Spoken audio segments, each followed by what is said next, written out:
At a graduation party for college students, a mysterious old woman suddenly appeared. She didn't care about the strange looks around her. She's heading for the man in the center. The man turned around and was shocked by the scene. And before the man could react, the woman slipped something into his hand and said something very strange back to me. After that, the woman left alone in front of the crowd. Her back seemed to be full of despair. Richard was left in a state of bewilderment, for he was sure he had never seen the old lady before. He looked down and found the gold watch still warm clearly. The watch was not a common object. Richard couldn't understand why she had given it to him. The party went on after the farce, but Richard would never know in the darkness of the night. Back in town, the old woman was in tears, as if she had finally fulfilled a long, cherished wish. She locked herself in her room, listening to the familiar music one last time, looking out the window at the unforgettable scenery, holding an unreleased script in her arms. And so the old woman passed away forever. Spring and fall, 8 years had flown by. Richard was no longer a student. He's established himself in society.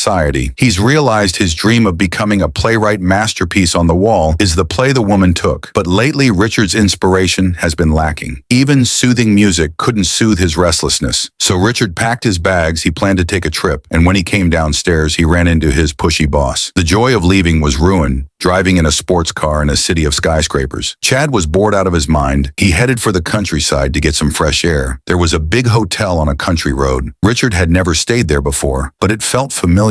He had no idea what he was doing, but he had an idea. He decided to stay here for a few days. He didn't know it. The hotel was the residence of the old woman. The gears of destiny began to turn after checking in. Richard was met by an old man named Arthur. Arthur had worked here with his father since he was 5 years old as a child. He was often scolded for playing ball in the lobby, but Arthur had been at the hotel his whole life. He knew every inch of the place. He picked out a room with a great view for Richard. He was the man to call if he needed anything before he said goodbye. Arthur couldn't help. Arthur asked if he had seen him before. Richard replied that he couldn't have. Richard subconsciously wanted to check the time, and he kept the pocket watch to this day. Soon Richard felt a little hungry. He went to the restaurant on the first floor to eat, but he was told that the doors would not open for another 40 hours. Richard had to look around by mistake. He walked into a museum. It's a museum with objects that are over 100 years old. It's a great place to find inspiration. Suddenly, Richard froze in his tracks. He felt a gaze on him. He couldn't help but turn around and realize source of the gaze was a portrait of a beautiful woman. She seemed to have been waiting for Richard for a long time. So much so that when he unconsciously approached, the light around him was reflected in a brilliant way. She was a woman of great beauty and splendor. Richard could not forget just one look, but when he looked down, he could see nothing of her. Richard rushed to find Arthur. Yes, that's the Least McKenna. She was a famous actress in her day.